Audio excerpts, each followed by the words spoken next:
the commercial college. It was renamed to Sriram College of Commerce in 1951 after its founder, Sir Lala Sriram, and it was established in the current building in the university campus in 1954. The journey from Ek Daryaganj to the present-day Srcc represents our evolution from a humble beginning to an illustrious, preeminent institution pioneering education in the field of commerce, management and economics. Srcc is a culturally rich institution with representatives from every part of India. The alumni of Srcc are making it in every field: business, politics, startups, policy, theatre, films and many more. The essence lies in initiative and student ownership. Srcc has been awarded A++ grade in the second cycle of the NAAC accreditation in August 2022. It ranks number 1 in commerce stream by India Today Group Best Colleges Survey for the past 10 years and as number 1 commerce college by the week Hansa Research Survey 2021. With world-class infrastructure and the finest faculty, Srcc is one of the most prestigious institutions in this country.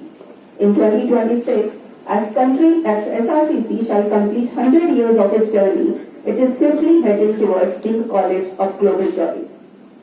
The Office of International Programs Srcc creates and expands international synergies with acclaimed global universities and institutions through cross-cultural and academic exchange programs as well as research activities.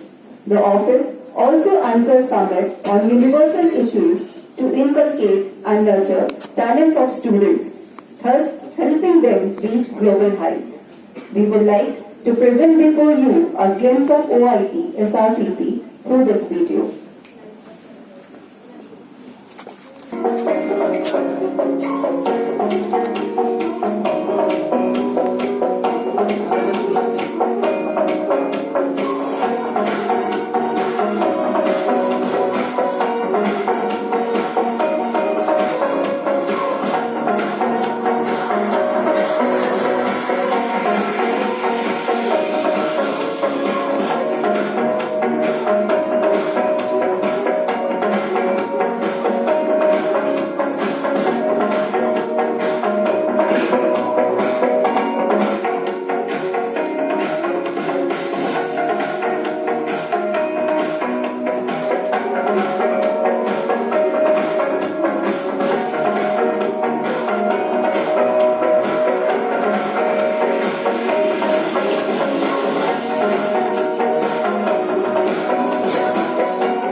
the G20 presidency would be a landmark moment in India's history as it seeks to play an important role in finding pragmatic global solutions for the well-being of all, and in doing so manifest the true spirit of Vasudev Kutumbakam, one earth, one family, one future. For India, the G20 presidency also marks the beginning of Amrit Kal, the 25-year period beginning from the 75th anniversary of its independence on 15 August 2022, leading up to the centenary of its independence towards a futuristic, prosperous, inclusive and developed society, distinguished by a human-centric approach at its core. It is our great pleasure to have our Honorable Principal, Professor Simrit Kaur, with us today. Professor Simrit Kaur is the 15th Principal of Srcc College of Commerce. Prior to joining Srcc in September 2017, Ma'am was the Professor of Economics and Public Policy at the Faculty of Management Studies, University of Delhi. Nominated by the Indian Council of Cultural Relations, Professor Kaur has been a visiting professor at the University of Social Sciences and Humanities, Ho Chi Minh City, Vietnam, and a visiting scholar at Kingston University, London. Her research areas of interest include competition and productivity, climate change and agricultural policy, and poverty and food security. In addition, she has published and presented several papers at national and international conferences. Professor Kaur's book Privatization and Public Regulation, The Indian Experience, published by Macmillan, received the Best Book Award. Honored by the Business School Affairs, Professor Simrit Kaur is a recipient of the Best Professor in Public Policy Award. I now invite Ma'am to kindly deliver a welcome address. Good morning to all of you. Thank you so much, ma'am, for taking out time. Today's morning, we have with us our chief guest of the day, Ms. Neeta Ravilochan, who's been gracious enough to accept this invite and discuss aspects related to G20 and Y20 and what would be the role of the governance in a democratic setup. I also thank the Professor Chandrasekhar with us. Thank you so much, sir. He has a visiting team from Auckland waiting at his office, yet he has been kind enough to spare some time with us before he goes and meets the other delegates from the University of Auckland. I think the kind of work the university has also been doing in terms of promoting international relations is immense. And with this, the kind of work that Srcc College of Commerce has been doing in the area of maintaining international relations is actually really worthy of a separate mention. I thank Dr. Malika for pioneering this very, very efficient, this noble cause in an efficient and a positive manner. Discussing today's aspect, it's very important to understand why G20 and what is the role of the youth in democracy and why is it important to maintain systems of accountability and better governance structures. All of us always try to optimize our personal benefits. It is a rational behavior, optimizing your own self. In economics, our fundamental assumption always is self-optimization. Only at a later point in time we start talking about social welfare optimization, but it is so important because if you try to maximize your own self, there is no way that social welfare is going to be optimized as well. So if you are aspiring for growth which is inclusive as well as sustainable, it is important for each one of us to start thinking of a future where we can share the future with us. So Vasudeva Kutumbakam, the very tagline of G20 which talks about one earth, one family and one future, is basically relying on the role of the youth as well, because the shared future is something which is more important from the perspective of the youth. For 20-30 years more, most of the resources are going to be there. We will survive. But the question is, what about the youth who are just in the 20s and have so much more to live? And the children that you are going to give birth to and the new generation which will come up. Are we thinking adequately about the future sustainability?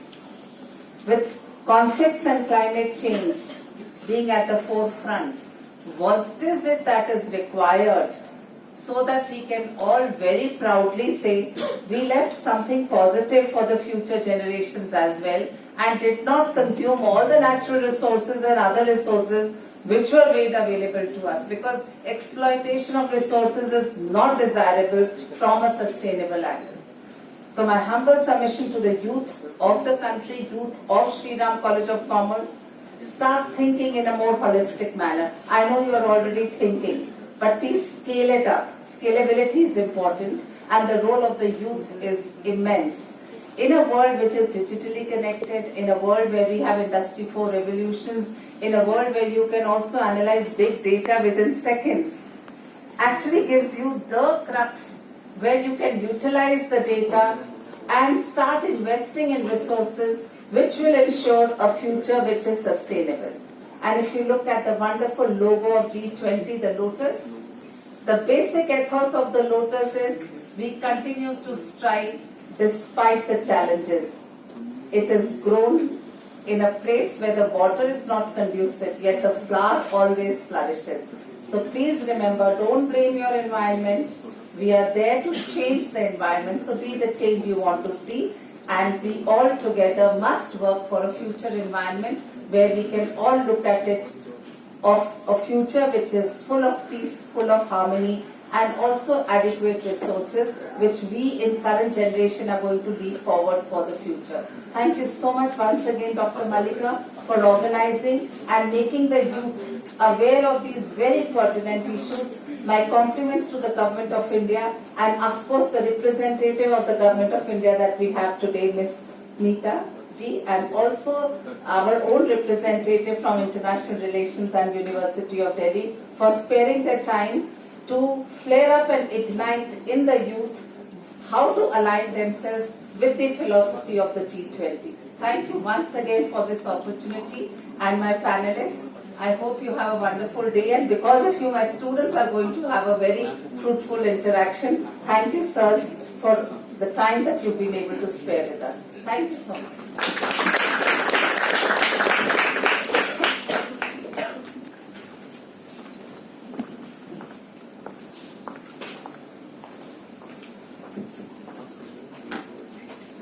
Thank you, ma'am, for your words of wisdom. It is also a pleasure to have Professor Chandrasekhar with us. Mr. Chandrasekhar is a senior professor in Persian, HOD and chairperson, International Relations, University of Delhi, and former director, Indian Culture Center, Indian Embassy, Tashkent, Uzbekistan. He is a member of several national, international academic bodies and has published several books, including an annotated text and introduction, a work on Akbar, Jahangir and Ibrahim Adil Shah II's court culture, polity and trade practices, and an encyclopedic dictionary of cultural, administrative and military terms with comparative terminological study of 18th C Iran. Sir has also delivered lectures at premier institutions such as Harvard, Maryland and UC Berkeley and many more. I request sir to please deliver the inaugural address. Good afternoon. Namaskar. It is a matter of pride to be in this esteemed college and its international program. Greetings to Ms. Meeta Rajiv Lochanji, Secretary, Ministry of Youth Affairs, Professor Smith Kaur, Honorable Principal of this esteemed college, faculty members, dear students, who are the real task holder of this workshop, and dear panelists, alumni, and some press people also were there. It is perhaps the first time that at the international level, India has emerged as great guiding leader. Presently, India is holding office of the President of G20, heading Shanghai Cooperation Organization, and other international forums. It is the first time that world's major powers look towards India for all help in resolving various current issues. Stabilized foreign policy structured during the present government in the leadership of our Honorable Prime Minister Shri Narendra Modi is the main source behind it. G20's various directions to take Indian youth for constructive future, not only for our nation but for others too, show how India cares for others' youth too. Whether it is Vasudhaiva Kutumbakam or in Persian, in which I expertise, there is a saying, we are embodiment fixed with other organs. If there is a pain in one part, other parts cannot remain without pain. And it is inscribed in front of the UN office at Geneva also.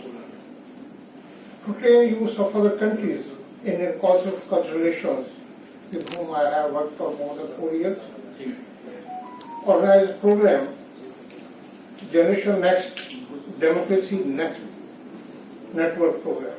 Under this program, India has been inviting a good number of young leaders from different countries, especially from Central Asian countries for the last 4 years.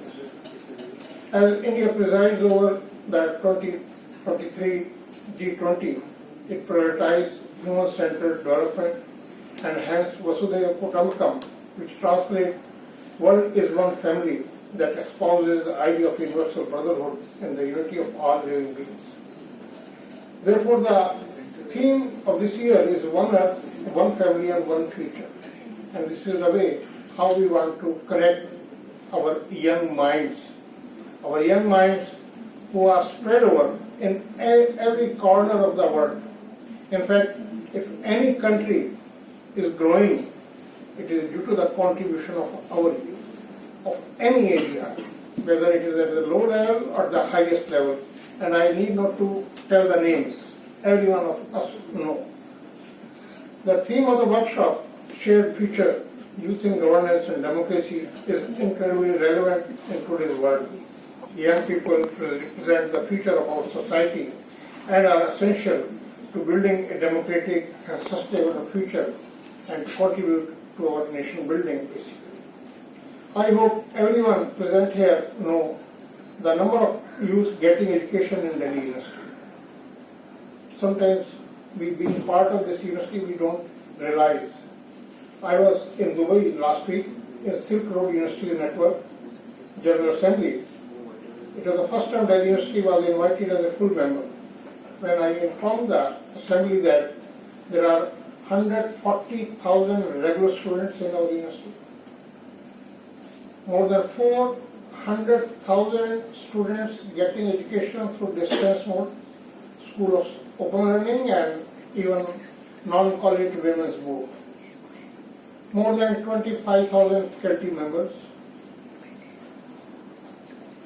86 departments, more than 90 colleges, variety of the centers for the research.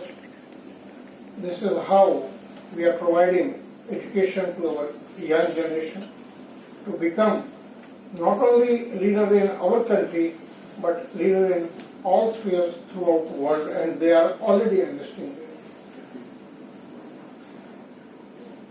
So we feel pride to be part of this great center of education and Srcc, a desired destination of thousands to get education here. World's major problems revolve around economy since ages. This college creates leaders in economic issues, other social responsibilities. Delhi International Relations Office has been at the forefront of promoting international understanding and cooperation. It has played a crucial role in fostering a culture of inclusiveness and diversity on campus. I am confident that this workshop will provide an excellent platform for attendees to engage in meaningful discussions, share their experience, and again, our young, bright minds get more and more information. I would like to take this opportunity to congratulate Srcc College of Commerce, Office of International Programs, especially the coordinator, Madam Malika, under the leadership of Madam Principal. I would like to also thank Ministry of Youth and its Secretary, Madam Lochan, other panelists who have come to share their experiences, because it's more required every time, not only this time, that youth needs the guiding lamp always. And the seniors must act and disseminate whatever the knowledge we possess. I work in the field of archaeological archival documents. Madam was just hinting on the 18th century, our economic situation. I recently translated some documents of some Indore families who were sending 50,000 then rupees hundvis to Muhammad Shah's fort. GDP in Shah Jahan's time, if you look at the many Persian sources and count the revenue, there are about 146,000 documents in National Archives, mainly in the Inayat Jang collection, that show only the Barar area how much revenue we were getting. More than 25 this GDP we had. So this is a time again to get back there. And this is on record. It is not only some verbal dialogues. It is on record that what kind of the economy we have. And we are fortunate that we are growing again there, despite all the pandemic. Thanks to invite me. Thanks, ma'am, and I sincerely apologize to Russia. Has to leave early. To extend a token of regards, I would like to invite Professor Simran Kaur to kindly honor her with a memento.